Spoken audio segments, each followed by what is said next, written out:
BSY ಅಭಿಮಾನೋತ್ಸವಕ್ಕೆ ಈಗ ಸಜ್ಜಾಗಿರೋದು. BSY ಅಭಿಮಾನೋತ್ಸವಕ್ಕೆ ಕೋಟೆ ನಗರಿ ಸಜ್ಜಾಗಿದೆ. ವಿಪಕ್ಷ ನಾಯಕ ಆರ್ ಅಶೋಕ್ ಕಣ್ಣಲ್ಲಿ ಯಡಿಯೂರಪ್ಪ. ರೈತರ ಧ್ವನಿಯಾಗಿ ಕೆಲಸ ಮಾಡಿದ್ದವರು ಯಡಿಯೂರಪ್ಪ. ರೈತರಿಗೆ ಪ್ರತ್ಯೇಕ ಬಜೆಟ್ ಮಂಡಿಸಿ ವಿಶ್ವಾಸ ತುಂಬಿದ ನಾಯಕ ಯಡಿಯೂರಪ್ಪನವರು. ಮಕ್ಕಳಿಗೆ ಸೈಕಲ್ ಕೊಟ್ಟ ಯೋಜನೆ ಜನಮನದಲ್ಲಿ ಉಳಿದಿದೆ. ಎಲ್ಲ ಜಾತಿ ಧರ್ಮದವರಿಗೂ ನೆರವಾಗುವ ಯೋಜನೆಯನ್ನ ಕೊಟ್ಟಿರುವಂತ ನಾಯಕ ಯಡಿಯೂರಪ್ಪ. ಯಡಿಯೂರಪ್ಪ ಜನಪರ ಪ್ರಶ್ನಾತೀತ ನಾಯಕ. ಗ್ಯಾರಂಟಿ ನ್ಯೂಸ್ಗೆ ವಿಪಕ್ಷ ನಾಯಕ ಆರ್ ಅಶೋಕ್ ಹೇಳಿಕೆ ಕೊಟ್ಟಿದ್ದಾರೆ. ಯಡಿಯೂರಪ್ಪ ಅವರು ತಮ್ಮ ರಾಜಕೀಯ ಜೀವನದಲ್ಲಿ 50 ವರ್ಷಗಳನ್ನು ಕಂಪ್ಲೀಟ್ ಮಾಡಿದ್ದಾರೆ. ಹೀಗಾಗಿ 9ನೇ ತಾರೀಕು ಚಿತ್ರದುರ್ಗದಲ್ಲಿ ಅಭಿಮಾನೋತ್ಸವ ನಡೀತಾ ಇದೆ. ಇದೇನು ಪಕ್ಷದ ಬಾವುಟ ವೇದಿಕೆಯಲ್ಲಿ ನಡೀತಾ ಇಲ್ಲ, ಅವರ ಅಭಿಮಾನಿಗಳು ಮಾಡ್ತಾ ಇರುವಂಥದ್ದು. ಯಡಿಯೂರಪ್ಪ ಅವರನ್ನು ಕಂಡಂತೆ ಯಾವ್ಯಾವ ನಾಯಕರು ಏನೇನು ಹೇಳಿದ್ರು ಅನ್ನುವಂಥದ್ದನ್ನು ಕೂಡ ಜನ ನೋಡಿದ್ದಾರೆ. ಈಗ ನನ್ನ ಜೊತೆ ವಿರೋಧ ಪಕ್ಷ ನಾಯಕರಾದಂತಹ ಆರ್ ಅಶೋಕ್ ಅವರಿದ್ದಾರೆ. ಆರ್ ಅಶೋಕ್ ಅವರ ರಾಜಕಾರಣದಲ್ಲಿ ಯಡಿಯೂರಪ್ಪ ಅವರ ಪಾತ್ರನೂ ಇದೆ, ಅದೇ ರೀತಿ ಅನಂತಕುಮಾರ್ ಅವರ ಪಾತ್ರನೂ ಕೂಡ ಇದೆ. ಸ್ವತಃ ಈಗ ಆರ್ ಅಶೋಕ್ ಅವರಿಂದ ಅವ್ರ ಹತ್ರನೇ ಮಾತಾಡಿಸ್ತಾ ಹೋಗ್ತೀನಿ. ಸರ್, ತಾವು ಕಂಡಂತೆ ಯಡಿಯೂರಪ್ಪನವರು ರಾಜ್ಯದ ಮುಖ್ಯಮಂತ್ರಿಗಳಾಗಿ 4 ಬಾರಿ ಕೆಲಸ ಮಾಡಿದ್ದಾರೆ. ವಿಶೇಷವಾಗಿ ಒಂದು ರೈತರ ಬಡ್ಜೆಟನ್ನು ಕೊಡೋ ಮುಖಾಂತರ ರೈತರ ಧ್ವನಿಯಾಗಿ ಕೆಲಸ ಮಾಡಿ ರೈತರಿಗೆ ಏನೇನು ಸವಲತ್ತುಗಳು ಕೊಡಬೇಕು ಅವೆಲ್ಲವನ್ನು ಬಡ್ಜೆಟಲ್ಲಿ ಮೆನ್ಷನ್ ಮಾಡಿ ರೈತರಿಗೂ ಕೂಡ ಸಪ್ರೇಟ್ ಒಂದು ಬಡ್ಜೆಟ್ ಕೊಟ್ಟಿರೋದ್ರಿಂದ ಒಂದು ಕಾನ್ಫಿಡೆನ್ಸ್ ಕ್ರಿಯೇಟ್ ಮಾಡಿ ಕೆಲಸ ಮಾಡಿದ್ದಾರೆ. ಮತ್ತು ನರೇಂದ್ರ ಮೋದಿಯವರು ರೈತರಿಗೆ 6,000 ರೂಪಾಯಿ ಪ್ರತಿ ವರ್ಷ ಅವ್ರ ಅಕೌಂಟ್ಗೆ ಹಾಕಿದಾಗ ಯಡಿಯೂರಪ್ಪನವರು ಕೂಡ ಅದಕ್ಕೆ 4,000 ಸೇರಿಸಿ ರಾಜ್ಯ ಸರ್ಕಾರದಲ್ಲಿ BJP ಇದ್ದಾಗ ಅದನ್ನು ನಾವು ಕೊಡುವಂಥ ಕೆಲಸ ಮಾಡಿದಿರಿ. ವಿಶೇಷವಾಗಿ ಮಕ್ಕಳಿಗೆ ಸೈಕಲ್ ಕೊಡುವಂಥ ಯೋಜನೆ ಇವತ್ತಿಗೂ ಕೂಡ ಜನ ನೆನೆಸ್ಕೊತಾರೆ. BJP ಸರ್ಕಾರ ಇದ್ದಾಗ ಈ ಥರ ಮಕ್ಕಳಿಗೆಲ್ಲ ಸೈಕಲ್ ಕೊಡುವಂಥ ಕಾರ್ಯಕ್ರಮ ಮಾಡಿದ್ರು, ಒಳ್ಳೆಯ ಕಾರ್ಯಕ್ರಮ. ಯಾಕಂದರೆ ಇವತ್ತು ನಾವು ನೋಡ್ತಾ ಇದ್ದೀರಿ ಬಸ್ಗಳಲ್ಲಿ ಶಾಲಾ ಮಕ್ಕಳಿಗೆ ಅವಕಾಶನೇ ಸಿಗ್ತಾ ಇಲ್ಲ. ಅಂಥ ಸಂದರ್ಭದಲ್ಲಿ ಹಿಂದೆನೇ ಯಡಿಯೂರಪ್ಪನವರು ಸೈಕಲ್ ಕೊಡೋ ಕಾರ್ಯಕ್ರಮ ಮಾಡಿದ್ರು. ಅದರ ಜೊತೆಗೆ ಭಾಗ್ಯದ ಲಕ್ಷ್ಮಿ ಯೋಜನೆ, ಯಾರ ಬಡವರ ಮನೆಯಲ್ಲಿ ಹೆಣ್ಮಗು ಹುಟ್ಟಿದ್ರೆ ಅವರಿಗೆ 1,000 ರೂಪಾಯಿ ಇನ್ಶೂರೆನ್ಸ್ ಕೊಡುವಂಥದ್ದು. ಅದು ಯಾವುದೇ ಜಾತಿ ಸಮುದಾಯ ಇಲ್ಲ, ಎಲ್ಲರಿಗೂ ಕೂಡ ಯಾರು ಬಡವರಿದ್ದಾರೋ ಅವರೆಲ್ಲರಿಗೂ ಕೂಡ ಇವತ್ತಿಗೂ ನೆನೆಸ್ಕೊಂಡು ಮಾಡ್ತಾರೆ. BJP ಸರ್ಕಾರ ಇದ್ದಾಗ ಈ ಥರದ ಭಾಗ್ಯಲಕ್ಷ್ಮಿ ಯೋಜನೆಯನ್ನು ಯಡಿಯೂರಪ್ಪನವರು ತಂದರು ಅನ್ನೋದು ಕೂಡ ಜಗಜ್ಜಾಹೀರಾತದೆ. ಒಟ್ಟಾರೆ ಅಭಿವೃದ್ಧಿ ದೃಷ್ಟಿಯಿಂದ ಯಡಿಯೂರಪ್ಪನವರು ಮುಖ್ಯಮಂತ್ರಿಗಳಾಗಿ ಒಂದು ಜನಪರವಾದಂಥ ಒಳ್ಳೆಯ ಕೆಲಸಗಳನ್ನು ಮಾಡೋ ಮುಖಾಂತರ ಜನರ ಧ್ವನಿಯಾಗಿ ಜನರಿಗೆ ಸಹಾಯ ಮಾಡುವಂಥ ದೃಷ್ಟಿಯಿಂದ ಜನರ ಧ್ವನಿಯಾಗಿ ನಿಂತಿದ್ದಾರೆ ಅನ್ನೋದು ಪ್ರಶ್ನೆನೇ ಇಲ್ಲ. ಅವರು ಜನಪರವಾಗಿದ್ದಾರೆ. ಸರ್, ಯಡಿಯೂರಪ್ಪ ಅಧಿಕಾರ ಒಂದು ಕಡೆ, ಮತ್ತೊಂದು ಕಡೆ ಯಡಿಯೂರಪ್ಪ ಮತ್ತು ರಾಜ್ಯ BJP ಅಂತ ಬಂದಾಗ ರಾಜ್ಯದಲ್ಲಿ BJPಯನ್ನು ಕಟ್ಟು ಬೆಳೆಸಿದಂಥವರಲ್ಲಿ ಯಡಿಯೂರಪ್ಪ ಅವರು ಪ್ರಮುಖರು ಅನ್ನುವಂಥ ಒಂದು ವಿಚಾರ ಈಗಲೂ ಕೂಡ ಇದೆ. ಹೀಗಾಗಿ ತಾವು ಹತ್ತಿರದಿಂದ ಬಲ್ಲಂಥವ್ರು, ಅದ್ರ ಬಗ್ಗೆ ಹೇಳೋದಾದ್ರೆ BJP ರಾಜ್ಯ ಸಂಘಟನೆ ಬಗ್ಗೆ ಹೇಳೋದಾದ್ರೆ ಯಡಿಯೂರಪ್ಪನವರು ಇರ್ಬೋದು, ಅನಂತಕುಮಾರ್ ಇರ್ಬೋದು, ಈಶ್ವರಪ್ಪ ಇರ್ಬೋದು, ಜಗದೀಶ್ ಶೆಟ್ಟರ್ ಅವರು, ನಾವೆಲ್ಲನೂ ಕೂಡ ಒಟ್ಟೊಟ್ಟಿಗೆ ಇಡೀ ರಾಜ್ಯದಲ್ಲಿ ಪಾರ್ಟಿಯನ್ನು ಕಟ್ಟುವಂಥದ್ರಲ್ಲಿ ಕೆಲಸ ಮಾಡಿದಿರಿ. ಅದರಲ್ಲಿ ಪ್ರಮುಖವಾಗಿ ಯಡಿಯೂರಪ್ಪನವರು ಪಾತ್ರನೂ ಕೂಡ ದೊಡ್ಡದಿದೆ. ಅನಂತಕುಮಾರ್ ಅವರು ಆಗ ಜನರಲ್ ಸೆಕ್ರೆಟರಿ ಆಗಿದ್ದರು. ಯಡಿಯೂರಪ್ಪನವರು ಪಾರ್ಟಿ ಅಧ್ಯಕ್ಷರಾಗಿ ಇಡೀ ಕರ್ನಾಟಕದ ಮೂಲೆ ಮೂಲೆಯಲ್ಲೂ ಸುತ್ತ ಮುಖಾಂತರ ಒಂದು ರೈತರ ಧ್ವನಿ. ಮೊದಲು BJP ಅಂತ ಹೇಳಿದ್ರೆ ನಗರ ಪ್ರದೇಶಗಳಿಗೆ ಮಾತ್ರ ಸೀಮಿತ ಆಯಿತು. ಅದು ಹಳ್ಳಿಗಳಿಗೂ ವಿಸ್ತರಣೆ ಮಾಡುವಂಥ ಕೆಲಸವನ್ನು ಯಡಿಯೂರಪ್ಪನವರು, ಅನಂತಕುಮಾರ್ ಅವರು ಭಾಳ ಎಚ್ಚರಿಕೆಯಿಂದ ಆ ಜನನ ರೀಚ್ ಆದರೆ ಮಾತ್ರ ನಾವು ಸರ್ಕಾರ ಮಾಡೋಕ್ಕೆ ಸಾಧ್ಯ ಅನ್ನೋದು ಮನಗಂಡು ಆ ಕೆಲಸವನ್ನು ಮಾಡಿದ್ದಾರೆ. ಒಟ್ಟಾರೆ ಕರ್ನಾಟಕದಲ್ಲಿ ಇವತ್ತು ಯಡಿಯೂರಪ್ಪನವ್ರು ಇರ್ಬೋದು, ಅನಂತಕುಮಾರ್ ಅವರು ಇರ್ಬೋದು, ನಾವೆಲ್ಲರೂ ನಾನು ಸುಮಾರು 45 ವರ್ಷಗಳ ಕಾಲ ಬೆಂಗಳೂರಲ್ಲಿ BJPಯನ್ನು ಕಟ್ಟಿ ಬೆಳೆಸಿದಿರಿ. ಇಡೀ ರಾಜ್ಯದಲ್ಲಿ ಕೆಲಸ ಮಾಡಿದಿರಿ. ಅದರಲ್ಲೆಲ್ಲ ಕೂಡ ಯಡಿಯೂರಪ್ಪನವರ ಸಹಾಯ, ಯಡಿಯೂರಪ್ಪನವರ ಬೆಂಬಲ ಎಲ್ಲರಿಗೂ ಇದ್ದೇ ಇದೆ. ಮತ್ತು ಯಡಿಯೂರಪ್ಪನವರು ಒಂದು ರೀತಿ ದೊಡ್ಡ ನಾಯಕರಾಗಿಯೂ ಕೂಡ ಬೆಳೆದಿದ್ದಾರೆ. ಇವತ್ತು ನಮ್ಮ ರಾಷ್ಟ್ರೀಯ ಸಂಸದೀಯ ಮಂಡಳಿಯ ಸದಸ್ಯರು ಕೂಡ ಆಗಿದ್ದಾರೆ ಕೇಂದ್ರದಲ್ಲಿ. ಸೊ ಅವರು ಕೇಂದ್ರದ ಅಧಿಕಾರ ಸ್ಥಾನ ಬಂದಾಗೂ ಕೂಡ ಅವರು ಅದನ್ನು ನಿರಾಕರಣೆ ಮಾಡಿ ನಾನು ರಾಜ್ಯದಲ್ಲಿ ಕೆಲಸ ಮಾಡ್ತೀನಿ ಅಂತೇಳಿ ಕರ್ನಾಟಕದಲ್ಲಿ BJPಯ ಕೆಲಸವನ್ನು ಮಾಡಿದ್ದಾರೆ. ಆರ್ ಅಶೋಕ್ ಅವರ ರಾಜಕೀಯ ಬೆಳವಣಿಗೆಯಲ್ಲಿ ಯಡಿಯೂರಪ್ಪ ಅವರ ಪಾತ್ರ ಹೇಗಿದೆ ಸರ್?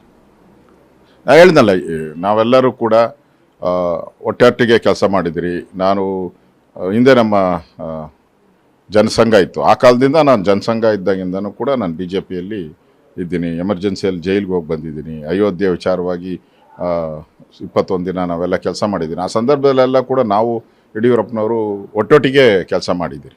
ಅದರಿಂದ ಯಡಿಯೂರಪ್ಪನವ್ರ ಪಾತ್ರ ಎಲ್ಲರ ಬೆಳವಣಿಗೆಯಲ್ಲೂ ಇದ್ದೇ ಇರ್ತತೆ.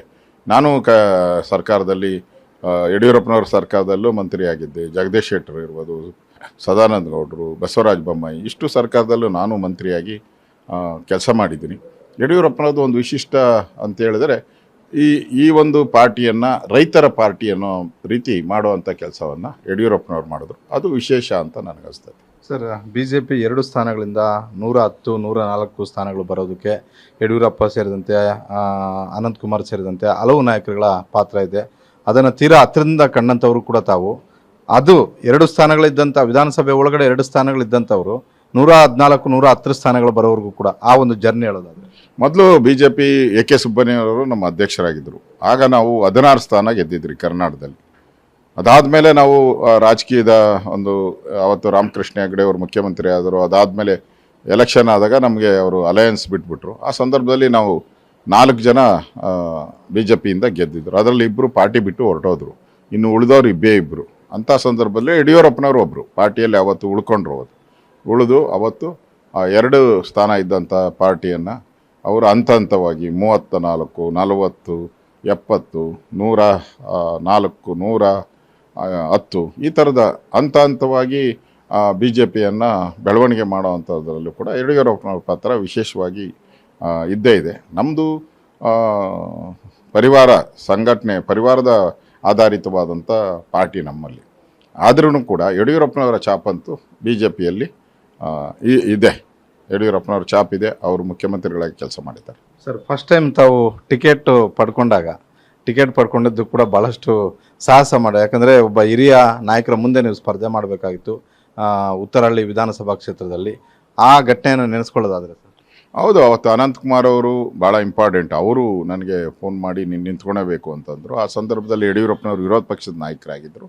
ಆಗ ಯಡಿಯೂರಪ್ಪನವರು ಅನಂತಕುಮಾರ್ ಇಬ್ಬರು ಮಾತಾಡಿ ನನಗೆ ಟಿಕೆಟು, ನಾನು ಆವಾಗ ಪಾರ್ಟಿಯ ಜನರಲ್ ಸೆಕ್ರೆಟರಿ ಆಗಿದ್ದೆ, ಬೆಂಗಳೂರಿನ ಅಧ್ಯಕ್ಷ ಆಗಿದ್ದೆ. ನಾನು ಬಿ ಜೆ ಪಿಯ ಅಧ್ಯಕ್ಷ ಆಗಿದ್ದೆ.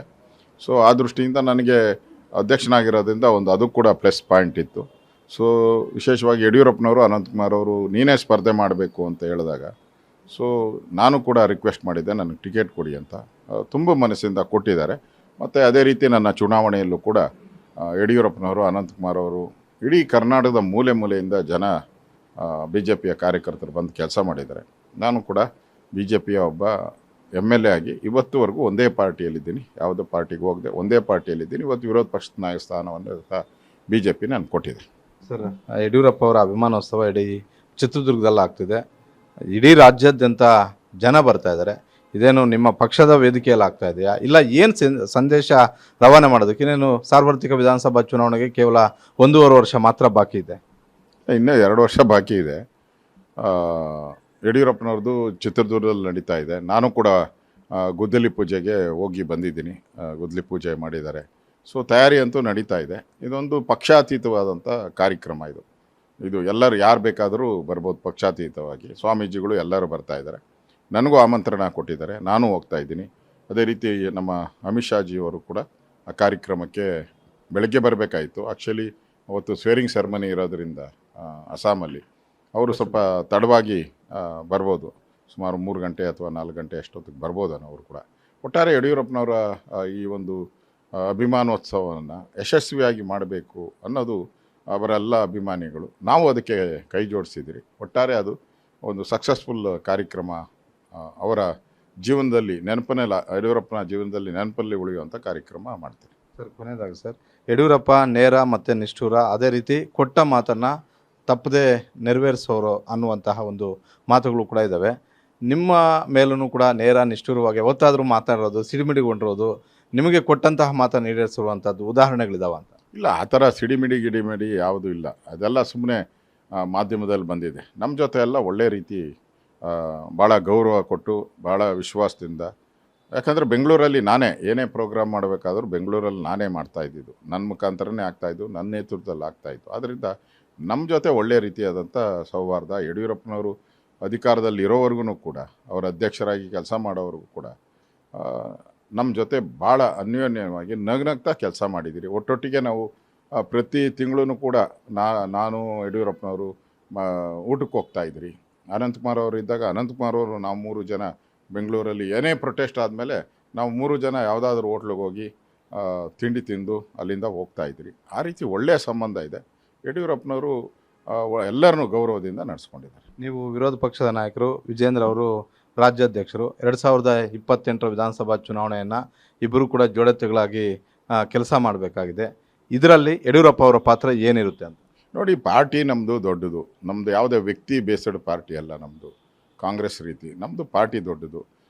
ಯಾರು ಏನಾಗಬೇಕು ಏನು ಮಾಡಬೇಕು ಅನ್ನೋದನ್ನ ನಮ್ಮ ಪಾರ್ಟಿಯ ಹೈಕಮಾಂಡು ಏನಿದೆ ಅವರು ತೀರ್ಮಾನ ಮಾಡ್ತಾರೆ. ನಾವು ಅಧಿಕಾರ ಇರ್ಬೋದು, ಅಧಿಕಾರ ಹೋಗ್ಬೋದು, ಅದು ಬೇರೆ ಪ್ರಶ್ನೆ.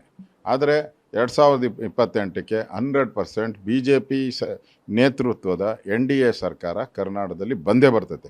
ಮುಖ್ಯಮಂತ್ರಿ ಯಾರಾಗಬೇಕು ಅವತ್ತು ಅದು ಕೇಂದ್ರದ ನಾಯಕರು ತೀರ್ಮಾನ ಮಾಡ್ತಾರೆ. ಈಗ ಮುಖ್ಯಮಂತ್ರಿ ಆಗೋರು ಒಂದು 10-15 ಜನ ಇದ್ದಾರೆ BJPಯಲ್ಲಿ. ಆದರೆ ಆ ತೀರ್ಮಾನ ಯಾರಾಗಬೇಕು ಅನ್ನೋದು ಕೇಂದ್ರ ನಾಯಕರು ಮಾಡ್ತಾರೆ. NDA ಸರ್ಕಾರ ಇಲ್ಲಿ JDS ಜೊತೆ ಅಲಯನ್ಸ್ ಇರೋದ್ರಿಂದ NDA ಸರ್ಕಾರ BJP ನೇತೃತ್ವದ NDA ಸರ್ಕಾರ ಕರ್ನಾಟಕದಲ್ಲಿ ಬರ್ತದೆ. Thank you sir. ಇದಿಷ್ಟು ವಿರೋಧ ಪಕ್ಷ ನಾಯಕರಾದಂತಹ ಆರ್ ಅಶೋಕ್ ಅವರ ಒಂದು ಸ್ಪಷ್ಟ ನುಡಿಗಳು. ಕ್ಯಾಮ್ರಾಮನ್ ರೂಪೇಶ್ ಜೊತೆ ಮಾರುತಿ ಪಾವಡ, ಗ್ಯಾರಂಟಿ ನ್ಯೂಸ್, ಬೆಂಗಳೂರು.